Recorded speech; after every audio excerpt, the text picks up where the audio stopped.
Right now, my heart is beating almost 100 beats per minute faster than normal. I'm sweating fast enough that I could lose up to a liter of fluid an hour. If I stay in this room for too long without cooling down, I could die.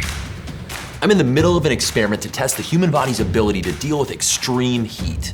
This room is hot, like 100 degrees Fahrenheit. I've been in temps like this before, but that's not the worst part. The killer is the humidity. At this humidity level, my sweat just can't evaporate. My body's cooling system just isn't functioning like it's supposed to. Conditions like these already happen regularly for hundreds of millions of people on Earth. And according to scientists, it's coming for more of us faster than we can even guess. I'm stepping into this heat research lab to show you what happens to our bodies when we experience extreme heat. How we built our world in ways that doom some people to deadly heat, and how we can fix it. How the one number we've been using to tell us how hot was too hot is wrong. And I'm already regretting it.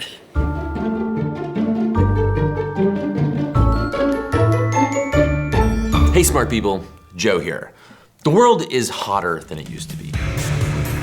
That's just a fact. Average global temperatures are about 1.2 degrees Celsius hotter over the past 50 years.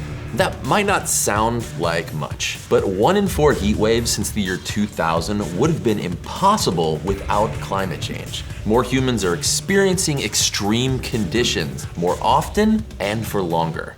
So just how dangerous is extreme heat? If you look up data on how many people die from extreme temperatures, you actually find something curious. Cold-related deaths outnumber deaths from heat by a pretty good margin, or so it seems. This data obscures something really crucial. Most deaths that we attribute to temperature happen in this moderate cold zone. And that's for a simple reason. It isn't that moderate cold is secretly dangerous or something. It's just those are the conditions people spend the most time in. The truth is, a person's risk of death or injury goes up way faster in hotter temperatures compared to cold. In the US, heat and heat waves are the leading cause of weather-related death. They've killed more people over the past 30 years than hurricanes and tornadoes combined. And in some places, heat waves are becoming literally unsurvivable. At certain temperatures, the human body gets so hot that it shuts down. Then it's game over. But what is it about heat that can be so uniquely dangerous for our bodies? And what can we do to make it safer to live in a hotter world?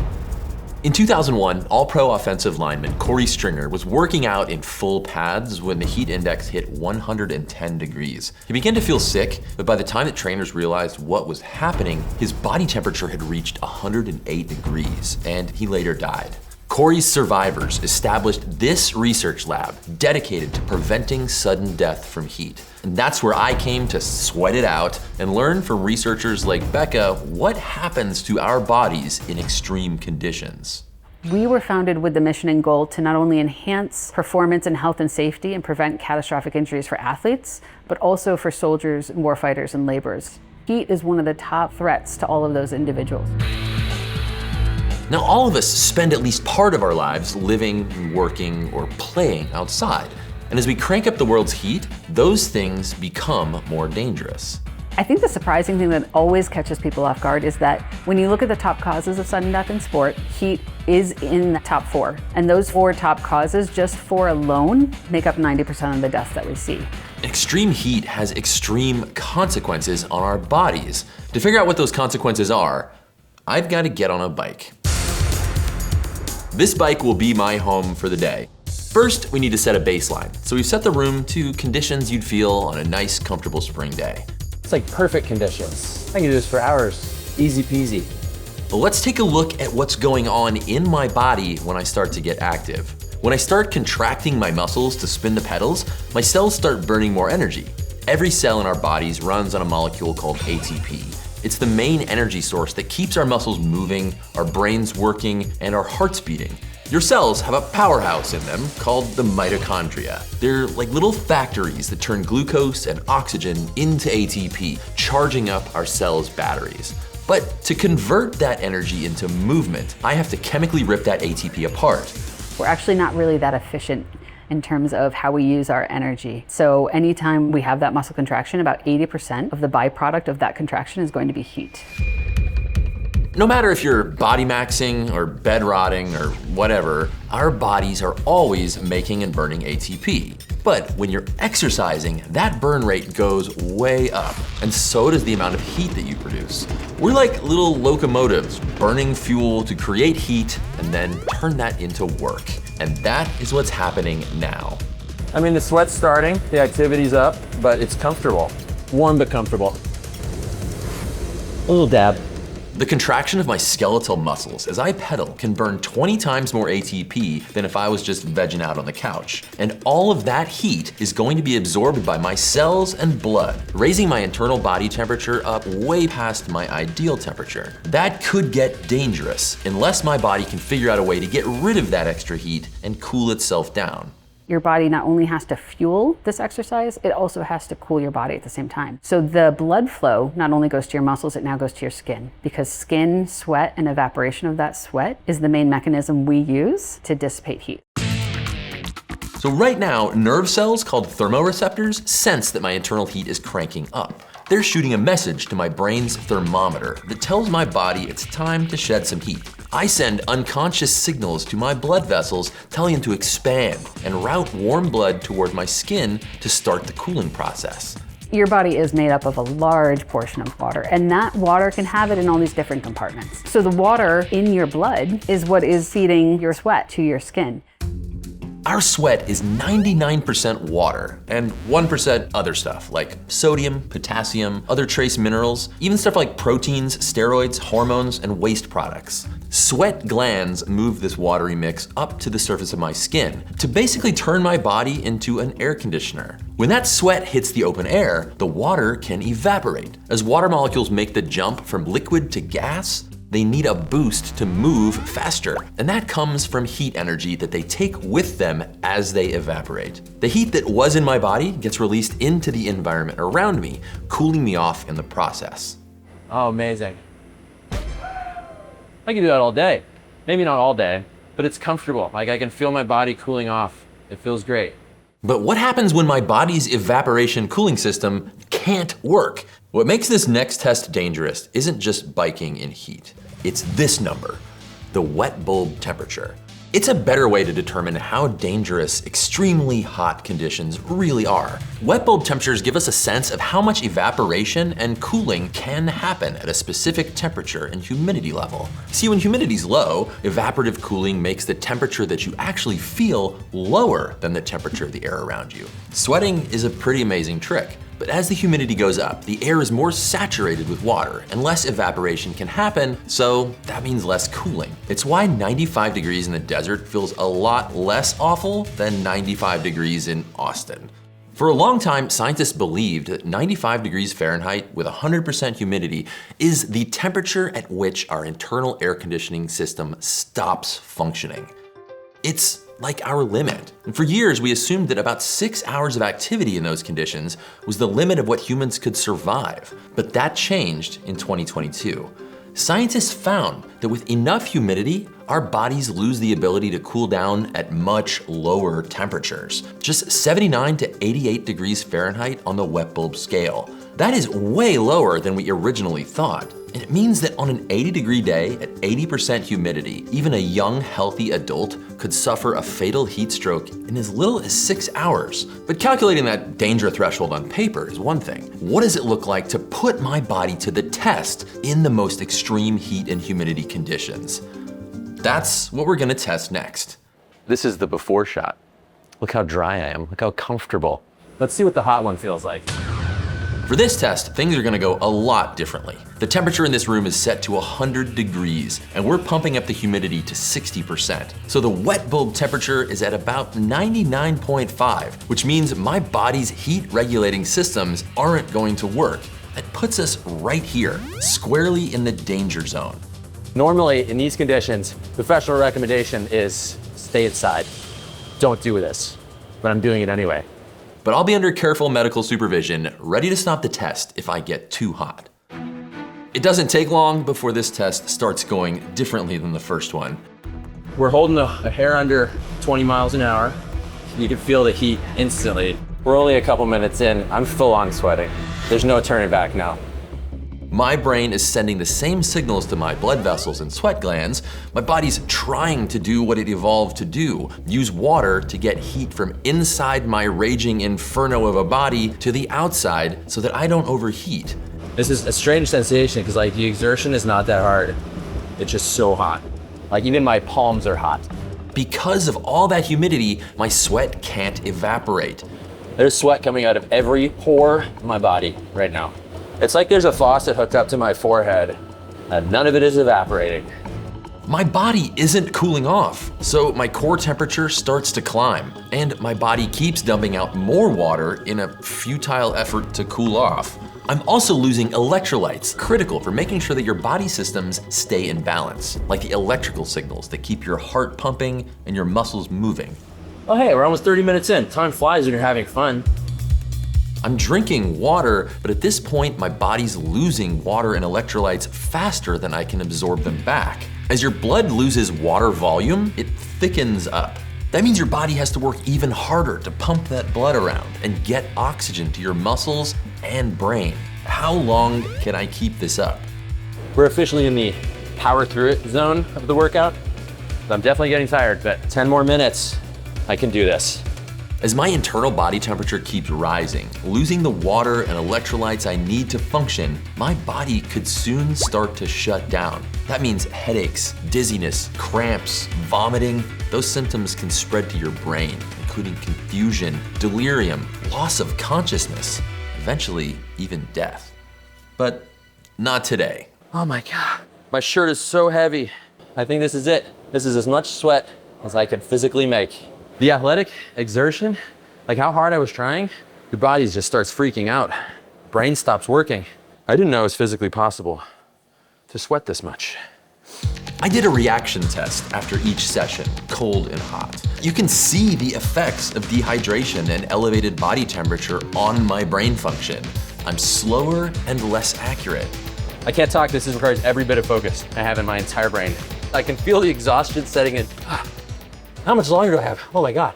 During the extreme heat test, I was losing sweat at 3 liters an hour. Even with what I drank, I lost more than 1 kilogram of net weight in just water. That's more than 1% of my body weight. My heart rate got within a few beats of my absolute max, and my body temperature was just a few tenths of a degree away from us having to pull the plug to avoid potential damage to my organs and, you know, my big brain. And it could have been even worse because I'm actually well acclimated to heat.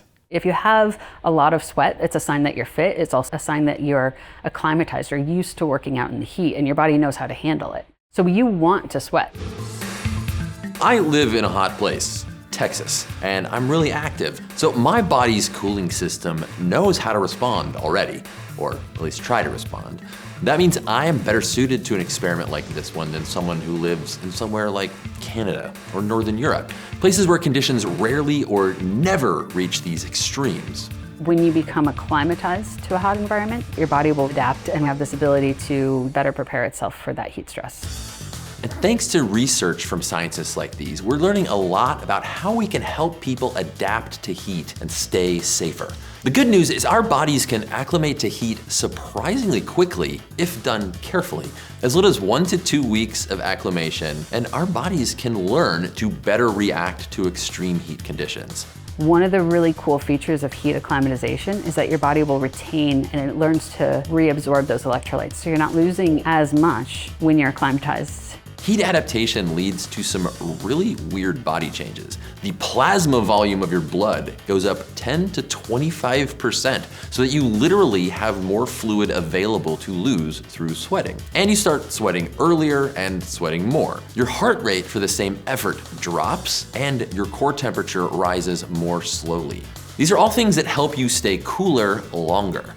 All of this happens because humans have evolved to be one of the best heat-shedding creatures in the entire animal kingdom. I mean, honestly, can you think of any other animal that's as sweaty and hairless as us? That's a really weird thing to say.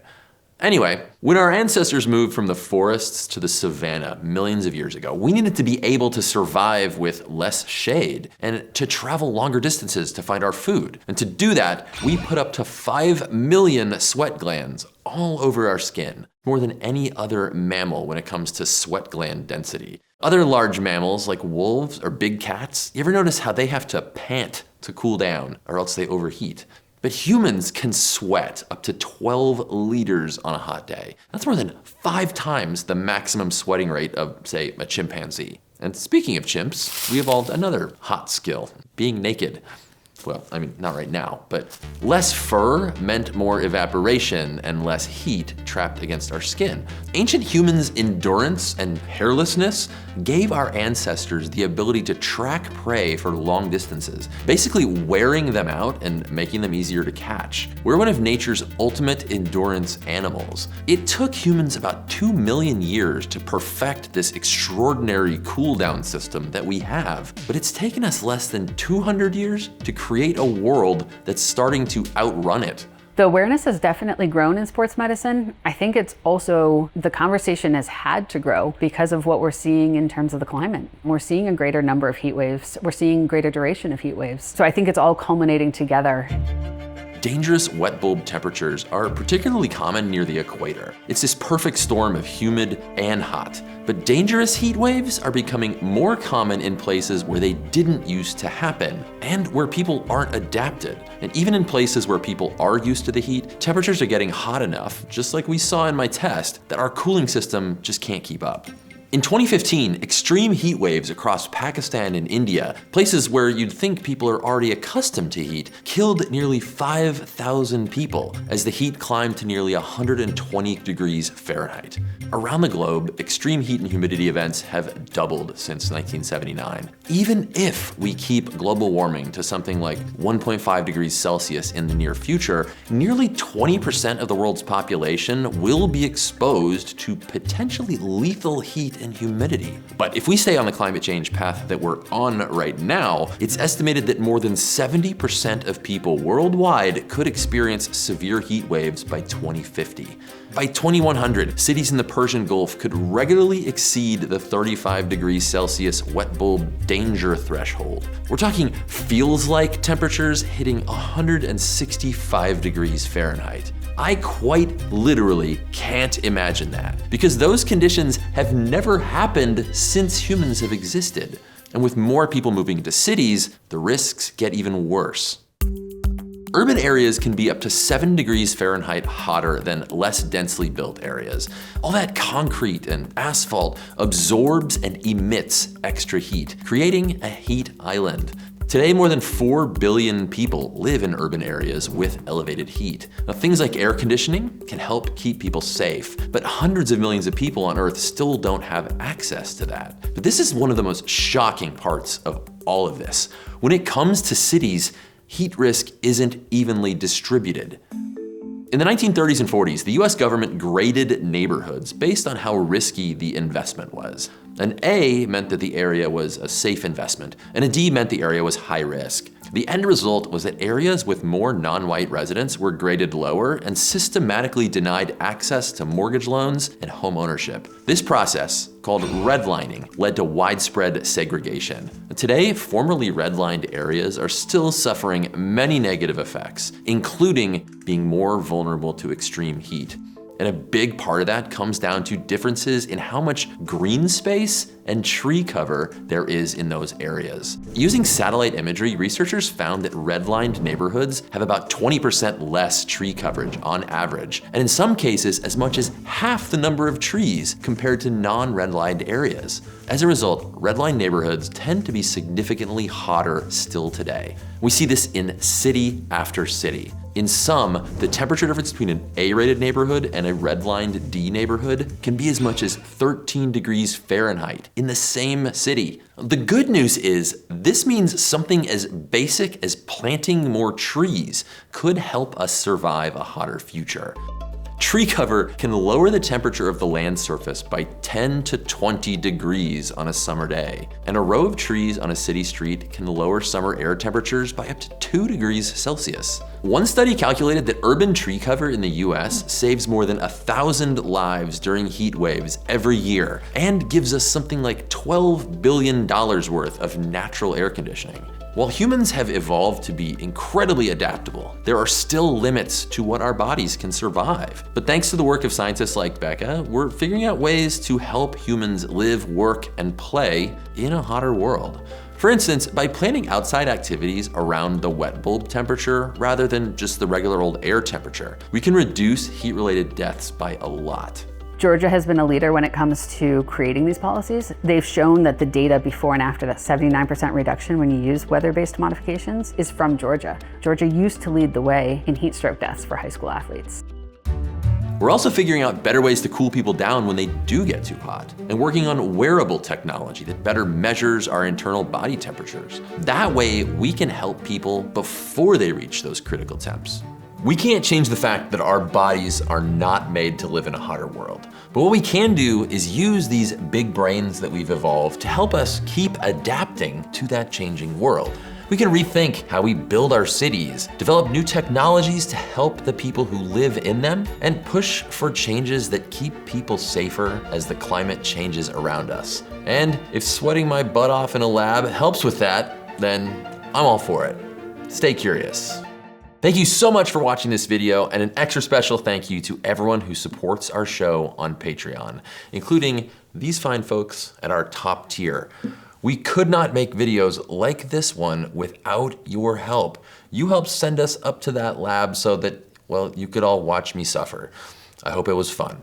Videos like this one take a ton of effort and research, and we think the world is a better place with more content like this for curious people developed by curious minds. So if you'd like to help make more of this, check out the link down in the description, become a member of our Patreon, and we'll see you in the next video. I'm on the bike, about to die. Action-packed, lots of cuts, bam, bam, oh, it's so dangerous. The best air conditioning has ever felt in my life.